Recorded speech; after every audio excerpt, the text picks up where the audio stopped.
Hi. First off, I'd like to thank you guys for getting rid of the old heroic strike mechanics. I don't have to macro it to every skill I have on every button on my keyboard now, so thank you. And that leads into my question, which is, as a Fury Warrior, my DPS rotation got a lot more complex, and I love it. And I was wondering what else you guys have in mind to sort of break up the two-button DPSers that we had a lot. Well, for Fury, the whole design is that a big chunk of the time you have the Enrage up, and then you can use Raging Blow, and the rest of the time you don't. And we want to make sure we suspect over time players are going to be sneaky and figure out ways to stay enraged a whole lot of the time. So trying to be very conservative there. We understand that it's more fun when you have it up and you have the extra button in there. So we want to make sure that you're in that state a lot of the time, and then sometimes you're not in that state and you start to think about, well, what can I do to get back? You know, is now the time to blow Death Wish or whatever to get enraged again. All right. Thank you very much. You guys, we are running out of time, so just enough time for a couple more questions, okay? Hey guys, this is Anna Fuel from the Paladin blog Righteous Defense, and I have a question about tanks in general. I was wondering if you're happy with the current implementation of Vengeance.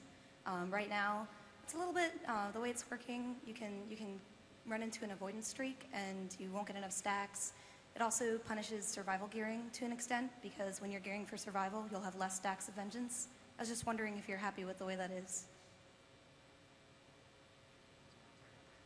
So, gearing for survival versus threat has always been a trade-off to a certain extent.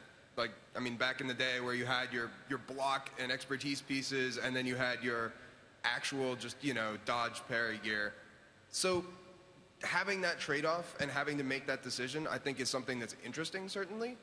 That being said, when Vengeance does fall off, it feels pretty crappy. So if it gets to the point where you're just constantly avoiding everything and it's falling off, we'll have to re-examine it, yeah. Also, and Vengeance is a rolling average over a period of time, so that, you know, having a couple of dodges or a couple of parries in a row shouldn't seriously impact you.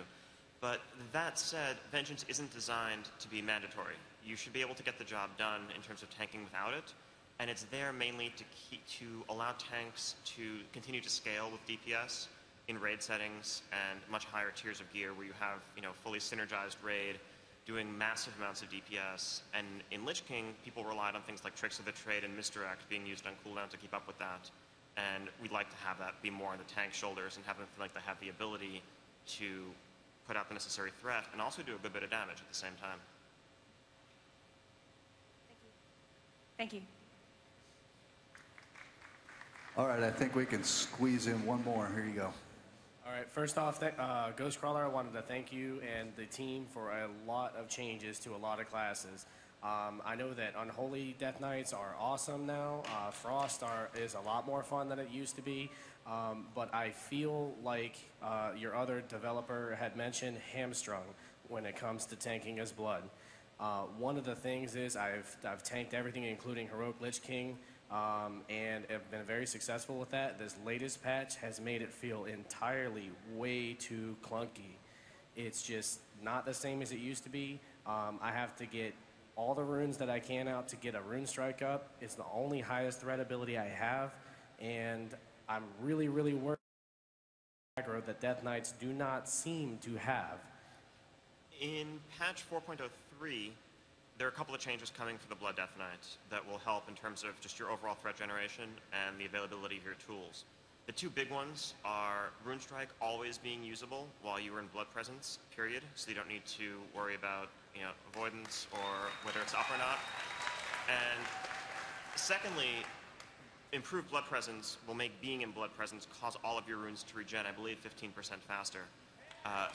The logic there was that our rune regen system for the Death Knight class as a whole is designed to allow you to grow into it with some haste gear.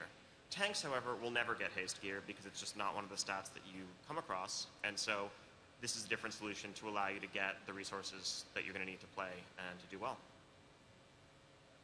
One final thing about that, the Rune Strike apparently looked like it was changed to 30 runic power, which that worries me a lot because that's a lot of runic power to try to generate right up front.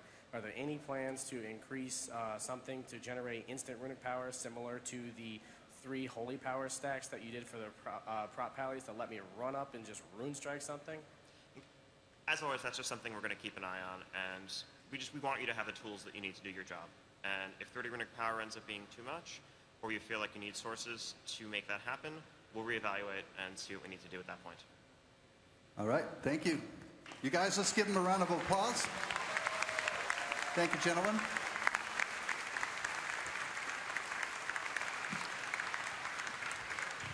You guys are going to love Cataclysm. It's really fun.